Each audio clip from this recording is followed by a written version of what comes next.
ভাই, আপনি কখনো প্রেমে পড়েছেন? অবশ্যই আপনি প্রেমে পড়েছেন।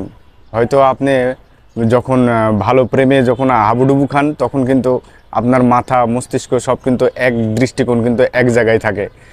আপনি একদিন না দেখতে পেলে বা একদিন কথা না বলতে পেরলে নিজেকে অনেক অস্থির মতো হয় এবং নিজেকে অনেক চাঞ্চল্যকর মনে হয়। ভাই, ফেসবুকেও এসেছেন, ফেসবুকেরও প্রেমে পড়েন, ফেসবুককে ভালোবাসেন।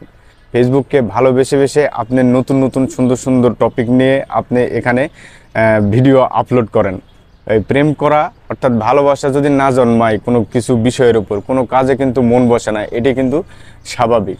তো আপনি যখন প্রেমে পড়বেন, যখন আপনার ভালো লাগা কাজ করবে, একদিন না দেখতে পেলে যেমনি আপনার ভিতরে অস্থিরতা আসবে, তেমনি আপনার ফেসবুকে একটা ভিডিও আপলোড না করতে পারলেও সেরকম অস্থিরতা আসবে। এটাই স্বাভাবিক।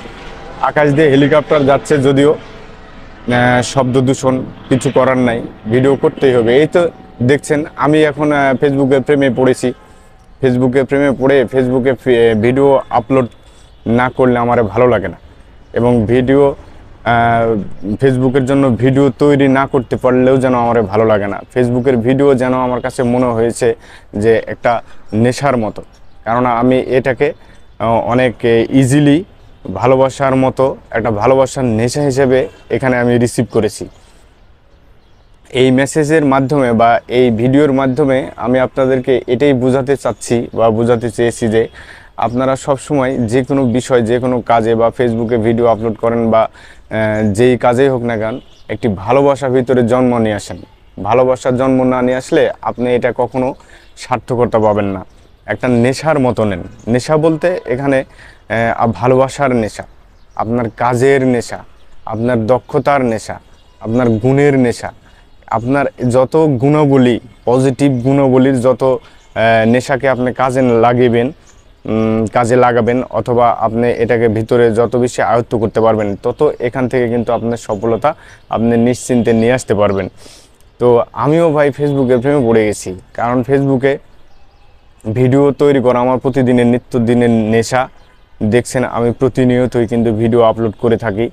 সফলতা কবে পাবো সেটা আমার যোগ্যতা এবং আমার গুণাবলী এবং আমার পারফরমেন্স, সেগুলো বিচার করবে সেটা হলো ফেসবুক। এতে আমার কোনো ইয়ে নেই। কিন্তু আমি এটাই বোঝাতে চাচ্ছি যে আগ্রহ আমার মধ্যে যে একটা আগ্রহ কাজ করছে, এই আগ্রহকেও আপনারাও কাজে লাগান এবং আপনারাও কাজে লাগিয়ে এটাকে আরও নিকটস্থ এবং দৃঢ়তা, কাজের প্রতি আগ্রহ, এগুলো আপনারা বৃদ্ধি করেন। এই মেসেজের মাধ্যমে আমি আপনাদেরকে এটাই বোঝাতে চেয়েছি যে আপনারা সবসময় অ্যাক্টিভ থাকবেন এবং নতুন নতুন বিষয়, নতুন নতুন টপিক নিয়ে কাজ করবেন। দেখবেন যে এখানেও ভালোবাসা আছে, ভালোবাসা থেকেই ভালোবাসার জন্ম হয় এবং ভালোবাসা থেকেই সার্থকতা আসে। তো ঠিক আছে, সবাই ভালো থাকবেন। আসসালামু আলাইকুম ওয়া রাহমাতুল্লাহ।